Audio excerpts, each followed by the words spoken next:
Vinny Caruso, great to finally meet you. Nice to meet you. Loved the space. Just finished reading it. I think it's a wonderful book. I'm really looking forward to talking to you about it. Thanks. I don't know what to say. I'm thrilled. I didn't write it. I'm just kidding. You didn't write it. Okay, well, I might talk to the author that did write it. But anyway, so I really loved the book. Why? Why did you write the book, The Space?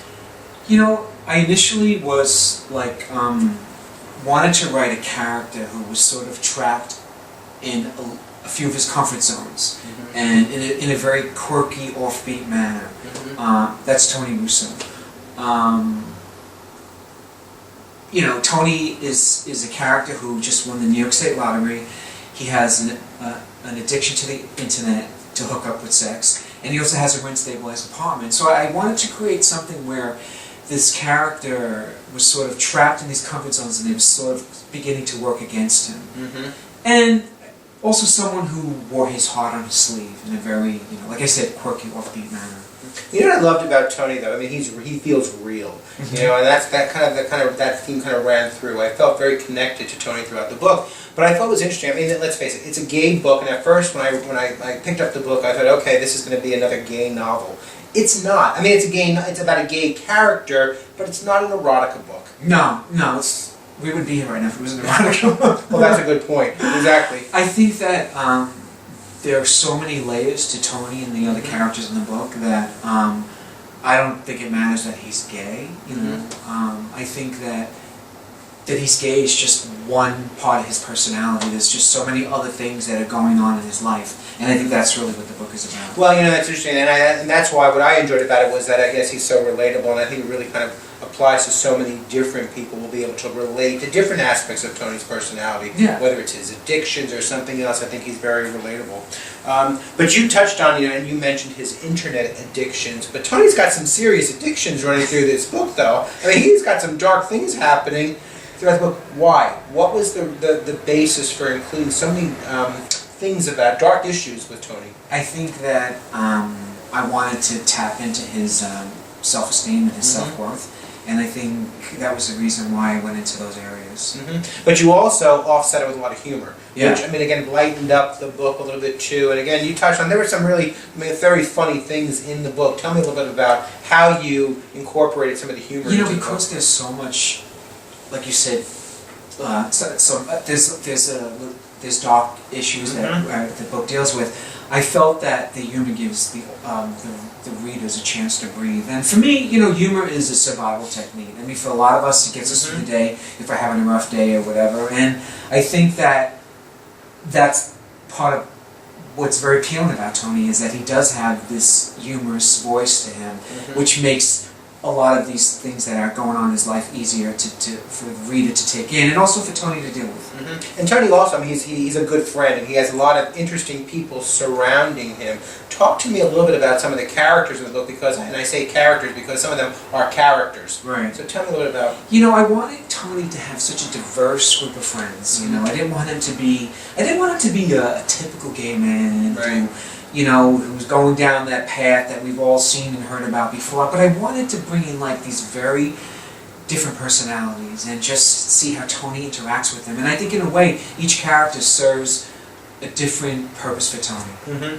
Well, it's almost like they're almost part of Tony's therapy, which kind of brings me to the next topic, because I think, again, for a gay man without a therapist, I thought it was very unique, but Tony seems to manage his life and almost self-medicate himself through these characters and different things in his life. But you talk a lot about suicide mornings throughout the book. And talk to me a little bit about that. What was the significance of these suicide mornings? The whole thing about the suicide mornings came out from Suicide Sundays, which is something that growing up, my friends and I used to discuss, is that, you work all week, and then on Saturday you're busy doing errands and chores, and you wake up Sunday morning and you don't have anything to do. So you wake up and you're like, oh my God, I'm having a suicide Sunday.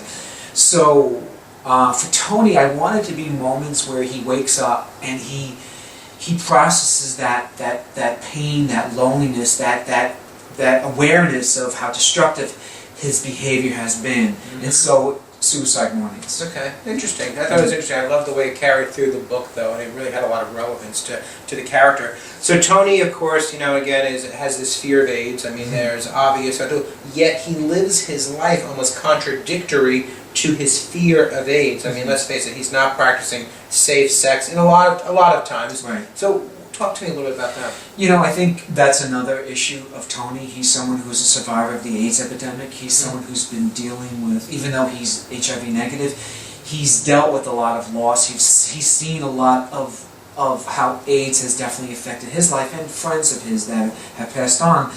I think he has a very erratic relationship with HIV. There's times where he practices safe sex, and there's times that he doesn't, that he barebacks. And I think it's because there's moments where he just can't handle the whole thing, and then there's moments where he has the perspectives. I mean, he definitely has a lot of contradictions going on with his regards to HIV. Yeah, he's definitely an intense character. Well, the title of the book, The Space. What do you think was the significance of the space to Tony Russo? I think the whole thing about the space is that Tony Russo's space is about to change, and that's what the book is all about. He's a man who has lived in the same space for over 20 years. He has seen lovers come and gone, he's had one-night stands, he's had parties, he's had everything going on in the space. And then what's happening now is the space is about to change in Tony's life. And especially, we also have the subplot of the neighbors upstairs who moved in that are creating noise in his space. So there's all these things that are about to happen. I think his space is about to change. So is that true for Vinnie Caruso too? Tell me about Vinnie Caruso's space. Well, my space is very important. I mean, just like your space is important. It's sort of like where I go to have my downtime. It's like the core of me, of being alone and just being by myself. And it's very important. Well, I think what we've said too is that the book is really relatable, and I think a lot of the audience the people reading the book will get that too, the significance of what their space means to them as well. Absolutely. I mean, I think people, when they read the book, they will think about the significance of their space, whether they have a studio or one bedroom, or they share it with roommates, or they live with their family, or they live by themselves. I think you walk away thinking about the space, especially New Yorkers. I mean, we're so we're so caught on space. Well, I got to tell you, I mean, the book had me, intrigued, and I look forward to understanding where Tony Russo goes with his space in the sequel, which I hope to see at some point. And it was a pleasure. Thank you, David. Pleasure I meeting appreciate you. it. Nice meeting you too. Great. Bye-bye.